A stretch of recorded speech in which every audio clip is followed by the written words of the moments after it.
Hello everyone, I am Sapna Tripathi and you are watching the Physio Bench. Have you ever wondered how your heart keeps beating day in and day out? Join me as we explore the intricate mechanics of the cardiovascular system and uncover the science behind our most vital organ. So today's topic is heart rate. It is the most important topic of human physiology. So let's discuss. What is heart rate? Heart rate is number of heartbeats per minute. एक minute में कितनी बार heart beat करता है उसी को हम लोग क्या कहते हैं? Heart rate. नॉर्मल वैल्यू इसका क्या होता है? तो 60 to 100 पर मिनट. इसका एवरेज हम लोग 72 ले सकते हैं. किसमें? तो एडल्ट्स में. अगर लेस देन 60 होगा तो उस कंडीशन को हम लोग ब्रेडिकार्डिया कहते हैं एंड मोर देन 100 होगा तो उसको tachycardia. Factors affecting heart rate. कौन कौन से फैक्टर्स हैं जो कि हार्ट रेट को अफेक्ट करते हैं?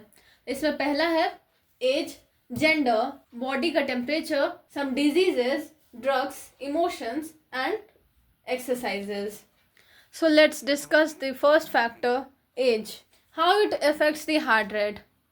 तो इसमें क्या होता है कि आप देख रहे होंगे कि फीटल हार्ट रेट जो है वो 140 to 150 बीट्स पर मिनट होता है. बर्थ के टाइम पे 130 to 140. लेकिन जैसे जैसे एज हम लोग का बढ़ते जाता है वैसे वैसे हार्ट रेट कम होते जाता है. जैसे 12 ईयर्स पे आप देख रहे होंगे 100 बीट्स पर मिनट, और जब हम एडल्ट होते हैं तो 70 to 80 बीट्स पर मिनट होता है. So after birth, as age increases, vagal tone increases, and vagal tone increases, so heart rate will decreases. But in old age, heart rate is slightly higher due to fall in vagal tone. Vagal tone में क्या होता है कि fall आ जाता है जिसके वजह से old age में heart rate ज़्यादा होता है. Next factor is gender. Heart rate is slightly higher in females as compared to males. Why? Due to lower systemic blood pressure and more resting sympathetic tone. Next factor is body temperature. Heart rate is directly proportional to body temperature. So heart rate rises with increase in body temperature. For each 1 degree Fahrenheit rise in body temperature, heart rate increases by about 10 beats per minute. Fall in body temperature decreases the heart rate because it is directly proportional to body temperature. In disease like thyrotoxicosis, resting heart rate is increased permanently. Drugs like epinephrine increases the heart rate due to direct action on heart. Epinephrine का क्या होता है कि direct action होता है heart पे जिसके वजह से हार्ट रेट बढ़ जाता है. इमोशंस में जैसे एक्साइटमेंट है, फीवर है या फिर एंगर है तो उसमें टैकीकार्डिया, हार्ट रेट बढ़ जाएगा. सडन शॉक, ग्रीफ, इसमें ब्रेडिकार्डिया होता है, हार्ट रेट कम हो जाता है. Last factor is exercise. Heart rate increases in linear pattern with the severity of the exercise because increase in sympathetic activity. Exercise के दौरान क्या होता है कि सिंपैथेटिक एक्टिविटी बढ़ जाती है. जैसे जैसे आप सिवियरिटी ऑफ एक्सरसाइज बढ़ाते जाएंगे वैसे वैसे सिंपैथेटिक एक्टिविटी बढ़ते जाएगी. वेगल टोन डिक्रीज होगा, बॉडी का टेम्परेचर बढ़ेगा and release of catecholamines and thyroxine ये होता है. कैटेकोलामाइंस क्या होता है आपको पता होगा, जो रीनल मेडुला से जो 2 हार्मोन्स निकलते हैं, इपिनेफ्रिन एंड नॉर इपिनेफ्रिन, उसी को कैटेकोलामाइंस कहते हैं. And changes in blood chemistry, that is hypoxia and hypercapnia. And what is hypercapnia? Hypercapnia is the medical term used for the elevated CO2 level in blood. Regulation of heart rate. So we can regulate the heart rate through 2 mechanism, neural regulation and humoral regulation. Neural regulation में आपका आता है autonomic nervous system जो कि further divided होता है sympathetic and parasympathetic में. Reflex regulation and higher centres. तो इन ये 3 मैकेनिज्म हैं न्यूरल रेगुलेशन में. So let's discuss the sympathetic nervous system, that is the part of autonomic nervous system. Sympathetic nervous system is regulated by cervical and thoracic spinal nerves. It increases the heart rate, and the neurotransmitter which is involved in sympathetic nervous system is norepinephrine. Its effect is long lasting. Parasympathetic nervous system. It is regulated by vagus nerve and it decreases the heart rate.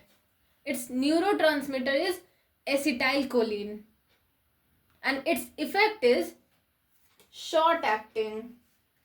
Next one is reflex regulation. Reflex regulation के through कैसे हम लोग heart rate को regulate करते हैं. तो इसमें पहला है बैरो रिसेप्टर रिफ्लेक्स. बैरो नाम से क्लियर है. बैरो मीन्स प्रेशर.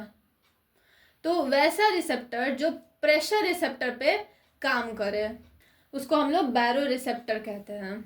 इसको हम लोग मैरीज रिफ्लेक्स भी कहते हैं. मैरीज साइंटिस्ट के नाम पे ये नाम पड़ा है.